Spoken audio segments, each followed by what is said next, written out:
नमस्कार। आकाशवाणी जयपुर अजमेर से प्रस्तुत है प्रादेशिक समाचार।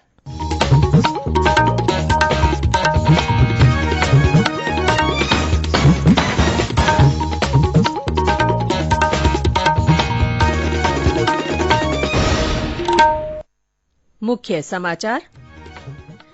5वीं South Asian geo science conference geo India का आज से जयपुर में आयोजन। केंद्रीय पेट्रोलियम मंत्री हरदीप सिंह पुरी उद्घाटन करेंगे। राज्यों और केंद्र शासित प्रदेशों के ऊर्जा मंत्रियों का सम्मेलन आज से उदयपुर में। केंद्रीय विद्युत मंत्री आरके सिंह करेंगे शुभारंभ। राजस्थान उच्च न्यायालय के नए मुख्य न्यायाधीश पंकज मित्तल आज लेंगे पद की शपथ। और विश्व मानक दिवस पर आज प्रदेश में विभिन्न कार्यक्रम।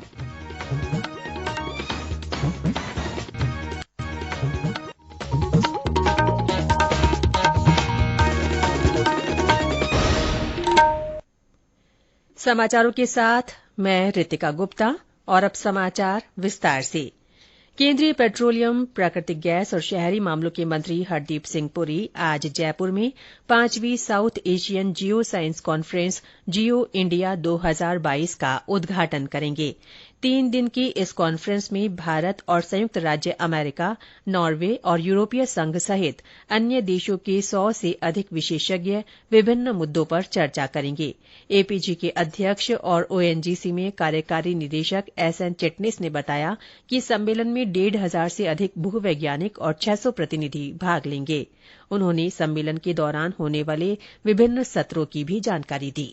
पहले दिन एक प्लीनरी सेशन होगा, बाद में 2 टेक्निकल सेशंस होंगे जहां पे टेक्निकल पेपर्स का प्रस्तुतिकरण होगा। हमारे स्टूडेंट कम्युनिटी से लेके प्रोफेशनल्स तक पार्टिसिपेट कर। दूसरे दिन में फिर एक बार पैनल डिस्कशन जहां पे अपने अपने विषय के विशारद विद्वान लोग आपस में चर्चा करेंगे। तीसरे दिन 16 तारीख को हमारा सुबह तो और दोपहर को तो टेक्निकल सेशंस होंगे। उसके बाद में वैलिडिक्टरी सेशन में पेट्रोलियम राज्य मंत्री श्री रामेश्वर तेली जी आएंगे। केंद्रीय मंत्री श्री पुरी कार्यक्रम के बाद मीडिया से भी बातचीत करेंगे।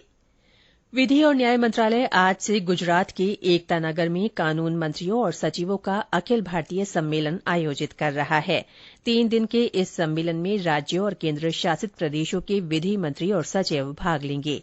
केंद्रीय विधि और न्याय मंत्री किरेन रिजिजू आयोजन को कल संबोधित करेंगे। मंत्रालय ने बताया कि सम्मेलन में भारत की कानून प्रणाली से संबंधित विभिन्न विषयों पर विचार विमर्श होगा, जिससे नीति निर्माताओं को भविष्य की कार्य योजना बनाने में मदद मिलेगी। राज्यों और केंद्र शासित प्रदेशों के बिजली और नवीन तथा नवीकरणीय ऊर्जा मंत्रियों का सम्मेलन आज से उदयपुर में शुरू होगा। इसका उद्घाटन केंद्रीय विद्युत मंत्री आरके सिंह करेंगे। विद्युत मंत्रालय की ओर से आयोजित 2 दिन के इस सम्मेलन में ऊर्जा संरक्षण, नवीकरणीय ऊर्जा और विद्युत क्षेत्र में सुधारों पर चर्चा की जाएगी। 24 घंटे बिजली आपूर्ति, स्मार्ट मीटरिंग, उपभोक्ताओं के अधिकार और भविष्य की बिजली व्यवस्था पर भी चर्चा होगी। मुख्यमंत्री अशोक गहलोत, विद्युत और भारी उद्योग राज्य मंत्री कृष्णपाल गुर्जर और अन्य वरिष्ठ अधिकारी इस सम्मेलन में भाग लेंगे। प्रधानमंत्री नरेंद्र मोदी ने इस वर्ष राष्ट्रीय खेलों में भाग लेने वाले सभी एथलीटों को शुभकामनाएं दी हैं और पदक विजेताओं को बधाई दी है। राष्ट्रीय खेलों की शानदार सफलता पर प्रधानमंत्री ने कहा कि सभी एथलीटों ने खेलों से संबंधित बुनियादी ढांचे की सराहना की है। उन्होंने कहा कि इन खेलों का आयोजन प्लास्टिक कचरा कम करने, इन्हें दोबारा इस्तेमाल में लाने योग्य बनाने और स्वच्छता बढ़ाने को लेकर जागरूकता फैलाने के लिए याद किया जाएगा। प्रधानमंत्री ने खिलाड़ियों की खेल भावना की भी सराहना की। पर्यावरण, वन और जलवायु परिवर्तन मंत्री भूपेंद्र यादव ने राष्ट्रीय वन्यजीव बोर्ड की स्थायी समिति की 70वीं बैठक की अध्यक्षता की। बैठक में वन्यजीव संरक्षण और भारतीय सोन चिरैया को बचाने से संबंधित विभिन्न नीतिगत मामलों पर विचार विमर्श किया गया। केंद्रीय जल शक्ति मंत्री गजेंद्र सिंह शेखावत आज जोधपुर के बिराई और बिलाड़ा में कई कार्यक्रमों में शिरकत करेंगे।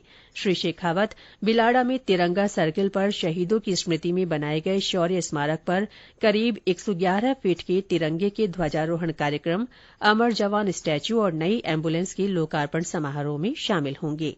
ये समाचार आकाशवाणी जयपुर अजमेर से प्रसारित किए जा रहे हैं। राज्यपाल कलराज मिश्र आज राजभवन में न्यायाधिपति पंकज मित्तल को राजस्थान उच्च न्यायालय के मुख्य न्यायाधीश पद की शपथ दिलाएंगे। न्यायाधिपति पंकज मित्तल ने कल राजभवन में राज्यपाल से शिष्टाचार भेंट की। केन्द्र सरकार ने मंगलवार को जम्मू कश्मीर के मुख्य न्यायाधीश पंकज मित्तल का राजस्थान उच्च न्यायालय के मुख्य न्यायाधीश पद पर तबादला किया था। कोटा बूंदी संसदीय क्षेत्र के सरकारी या निजी विद्यालयों में पढ़ रहे कक्षा 6 से 12 के बच्चे यदि संसद में जाना चाहते हैं तो उनके लिए लोकसभा अध्यक्ष ओम बिरला की पहल पर समझ संसद की अभियान शुरू किया गया है। इसके तहत परीक्षा के माध्यम से चयनित बच्चे लोकतंत्र के सर्वोच्च मंदिर और अन्य महत्वपूर्ण स्थान देखने दिल्ली जाएंगे। प्रधानमंत्री नरेन्द्र मोदी के नो योर कॉन्स्टिट्यूशन के आह्वान पर श्री बिरला ने खुद पहल कर इस विशेष अभियान को मूर्त रूप दिया। इस अभियान का उद्देश्य विद्यार्थियों को देश की समृद्ध लोकतांत्रिक परंपराओं से परिचित करवाना है। परीक्षा के लिए विद्यार्थी स्कूल में ही पंजीकरण करवा सकेंगे। परीक्षा 2 चरणों में आयोजित की जाएगी। पहला चरण 1 दिसंबर को होगा। प्रदेश में कल कोरोना संक्रमण के 58 नए मामले सामने आए। इनमें सबसे ज्यादा 13 नए मामले जयपुर जिले में मिले। कोटा में 8, सिरोही में 6, अजमेर, जोधपुर और अलवर में 5-5, सीकर में 4, उदयपुर में 3, प्रतापगढ़ और सवाईमाधोपुर में 2-2 और श्रीगंगानगर, बूंदी, बीकानेर, भरतपुर तथा बारां में 1-1 व्यक्ति में संक्रमण की पुष्टि हुई। कल 30 मरीज इस बीमारी से स्वस्थ भी हुए। सक्रिय मामलों की संख्या 340 हो गई है। जालौर में नेहरू युवा केन्द्र की ओर से विकसित भारत का लक्ष्य थीम पर जिला स्तरीय युवा महोत्सव आज आयोजित किया जा रहा है। इसमें 15 से 29 वर्ष आयु वर्ग के युवा भाग ले सकेंगे। नेहरू युवा केन्द्र के उप निदेशक ने बताया कि महोत्सव में विभिन्न प्रतियोगिताओं के तहत पेंटिंग, कविता लेखन, फोटोग्राफी, भाषण, सांस्कृतिक कार्यक्रम और युवा संवाद कार्यक्रम होगा। राज्य सरकार ने सभी पेंशनर्स को राहत प्रदान करते हुए बिना जीवन प्रमाण पत्र प्रस्तुत किए पेंशन वितरित करने की अवधि इस साल 30 नवंबर से बढ़ाकर 31 मार्च 2023 या मोबाइल ऐप तैयार होने तक बढ़ा दी है। इस संबंध में पेंशन और पेंशनर्स कल्याण विभाग के निदेशक ने आदेश जारी कर दिए हैं। आज विश्व मानक दिवस है। इस अवसर पर प्रदेश में विभिन्न कार्यक्रम आयोजित किए जा रहे हैं। भारतीय मानक ब्यूरो BIS इस दिन को मानक महोत्सव के रूप में मना रहा है। इस अवसर पर जयपुर के अल्बर्ट हॉल से रन फॉर क्वालिटी दौड़ का आयोजन किया जा रहा है। BIS आज से नेहरू युवा केन्द्र के 200 स्वयंसेवकों की मदद से 3 दिवसीय क्वालिटी कनेक्ट नामक डोर टू डोर अभियान भी चला रहा है।